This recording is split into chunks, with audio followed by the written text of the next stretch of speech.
क्या हर चीज़ पर जीएसटी लगता है? नहीं, कुछ सप्लाई ऐसी भी हैं जो एकदम पूरी तरह से टैक्स फ्री रखी गई हैं, जिन्हें एग्जम्प्ट सप्लाई हम कहते हैं।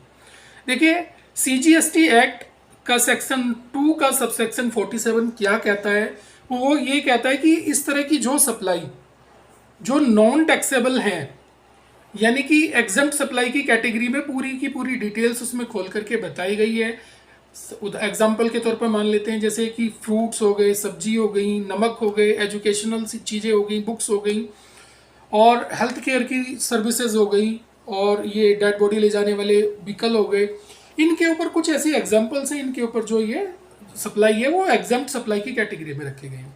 लेकिन इनके ऊपर भी एग्जप्शन है, कहीं कहीं कुछ चीज़ें हैं, तो वो आपको बड़े ध्यान से देखना होगा कि कौन सी चीज़ें एग्जम्प्ट में आ रही हैं और कौन सी नहीं आ रही हैं। अब एग्जम्प्ट के अंदर जो खास बात है वो ये है कि आपको आईटीसी का जो बेनिफिट है वो नहीं मिलता है। यानी कि आपने कोई कुछ चीज़ें परचेज की हैं जिसके बाद में आपने एग्जम्प्ट सप्लाई किया है, तो आईटीसी का बेनिफिट आप यहाँ पर नहीं ले सकते। अगर आपने लिया हुआ है तो वो आपको आईटीसी रिवर्स करना पड़ेगा। जीरो रेटेड सप्लाई में और एग्जम्प्ट सप्लाई का जो मेन डिफरेंस है वो यही है। जीरो रेटेड सप्लाई में आप आईटीसी का बेनिफिट ले सकते हैं, और एग्जम्प्ट सप्लाई के अंदर आप आईटीसी का बेनिफिट नहीं ले सकते, उसको आपको रिवर्स करना होता है। इस तरह के ही जीएसटी की फैक्ट्स जानने के लिए आप मेरे चैनल को लाइक कीजिए, शेयर कीजिए, सब्सक्राइब कीजिए।